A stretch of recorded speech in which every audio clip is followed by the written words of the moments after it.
Hello दोस्तों, मैं शिबली। आज हम बात करेंगे एक टॉपिक के ऊपर। आज हम बात करेंगे यूनाइटेड स्टेट ऑफ अमेरिका के ऊपर और उसके एक ना दिखाई देने वाले काले कारोबार के ऊपर। यूनाइटेड स्टेट्स ऑफ अमेरिका ने कुछ ऐसे प्रोजेक्ट्स के लिए फ़ंड दिया है जिसमें एबॉर्शन किए गए बच्चों के ऑर्गन्स को इकट्ठा किया जाता है। एबॉर्शन किए गए ये फेटल यानी ये भ्रूण, ये एम्ब्रियो 10 हफ्तों से लेकर 40 हफ्तों तक के होते हैं, जिन्हें इनकी माएँ अनवांटेड होने की वजह से एबॉर्ट करा देती हैं। इन एम्ब्रियोज़ के ऑर्गन्स को काट कर निकाल लिया जाता है, जिससे टिश्यू हब बनाए जाते हैं।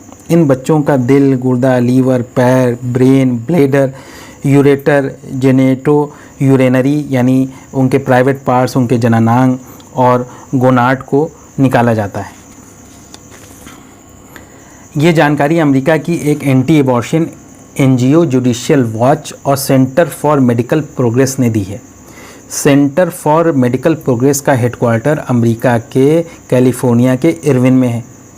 सेंटर फॉर मेडिकल प्रोग्रेस ने टिश्यू हब और फेटल ऑर्गन हार्वेस्टिंग के बारे में जानकारी फ्रीडम ऑफ इंफॉर्मेशन एक्ट के तहत अमेरिकी सरकार पर मुकदमा करके हासिल की है। जिस तरह हमारे यहाँ राइट टू इंफॉर्मेशन एक्ट है यानी आरटीआई जिसे हम कहते हैं, उसी तरह अमेरिका में फ्रीडम ऑफ इंफॉर्मेशन एक्ट है, जिसके तहत सरकारी डिपार्टमेंट से जानकारियाँ ली जा सकती हैं। अमेरिका के department of health and human services ने 252 पेज की ये जानकारियाँ दी हैं। यूनाइटेड स्टेट ऑफ अमेरिका की एक बहुत ही रिप्यूटेड यूनिवर्सिटी पिट्सबर्ग यूनिवर्सिटी भी पिछले 10 सालों से ज़्यादा वक्त से बच्चों के ऑर्गन्स की हार्वेस्टिंग का काम कर रही है। इसके पास बहुत बड़ा फेटल टिश्यू हब है। पिट्सबर्ग यूनिवर्सिटी 300 से ज़्यादा रिसर्च लैब्स, इंस्टीट्यूशंस और कंपनीज़ को इन बच्चों के ऑर्गन्स और सेपरेटेड टिश्यूज़ अवेलेबल कराती रही है। अमेरिका के पेंसिल्वेनिया में पिट्सबर्ग यूनिवर्सिटी कोई आम यूनिवर्सिटी नहीं है।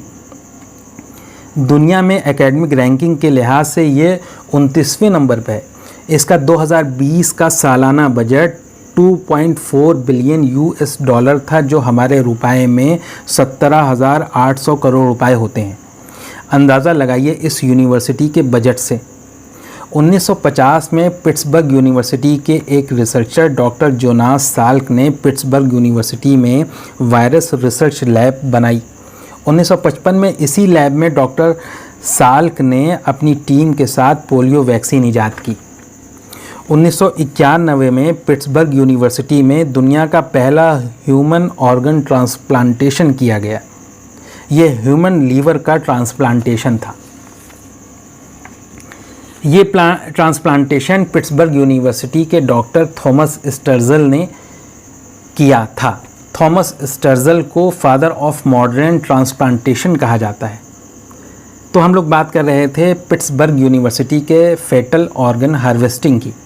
फेटल यानी भ्रूण या बच्चों के ऑर्गन्स निकालने की आइडियल कंडीशन तब मानी जाती है जब उनका रिस्पायरेटरी सिस्टम प्रॉपर काम कर रहा हो, बॉडी ऑर्गन्स में ब्लड की प्रॉपर सप्लाई हो रही हो।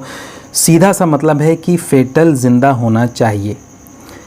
पेपर्स की स्टडी से पता चला है कि जिंदा फेटल से ऑर्गन्स काट कर निकाले जाते हैं। बच्चों की मौत ऑर्गन्स को निकालने की वजह से होती है।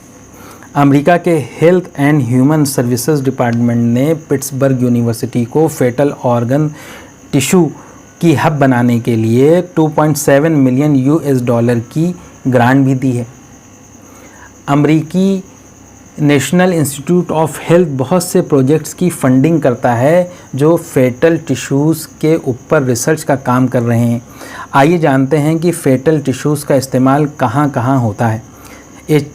फेटल टिश्यू का इस्तेमाल HIV एड्स से रिलेटेड रिसर्च और स्टडी में होता है, डेवलपमेंटल बायोलॉजी में होता है, आँखों से रिलेटेड बीमारियों की रिसर्च और ट्रीटमेंट में होता है, इन्फेक्शियस डिजीज़ पर रिसर्च में होता है। सबसे ज़्यादा फेटल टिश्यूज़ का इस्तेमाल वैक्सीन डेवलपमेंट में होता है और वैक्सीन की सेल लाइन बनाने में होता है। फॉर एग्ज़ाम्पल कुछ वैक्सीन जिसमें फेटल टिश्यूज़ का यूज़ हुआ है उनमें हैं चिकन पॉक्स की वैक्सीन, हेपेटाइटिस ए की वैक्सीन, हेपेटाइटिस ए और हेपेटाइटिस बी की ट्विनरिक्स वैक्सीन में, MMR वैक्सीन में, MMRV वैक्सीन में और पेंटासेल में। ये चंद वैक्सीन थीं। इसके अलावा भी और वैक्सीन्स में फेटल टिश्यूज़ का इस्तेमाल होता रहा है और हो रहा है। अमेरिका में 8,50,000 से ज़्यादा हर साल एबॉर्शन होते हैं। ये टोटल प्रेगनेंसीज़ का लगभग 13.5% है। इंसानी नस्ल के ये कत्ल खाने सिर्फ अमेरिका में ही नहीं हैं बल्कि पूरी दुनिया में हैं, जहाँ से इस तरह के गोरखधंधे चल रहे हैं। अलबत्ता डेवलपिंग कंट्रीज़ के मुकाबले में या गरीब मुल्कों के मुकाबले में जो डेवलप्ड कंट्रीज़ हैं वहाँ ये गोरखधंधा बहुत बड़े पैमाने पे चल रहा है। आज से पहले फेटल ऑर्गन्स हार्वेस्टिंग की बात कई अमेरिकन्स ने की। इनमें सबसे मशहूर नाम एलेक्स जोन्स का है, लेकिन इस सच्चाई को कॉन्स्पिरेसी थ्योरी कह के हल्का किया गया और इसका इनकार कर दिया गया। लेकिन आज वही कॉन्स्पिरेसी थ्योरी सही साबित हो रही है।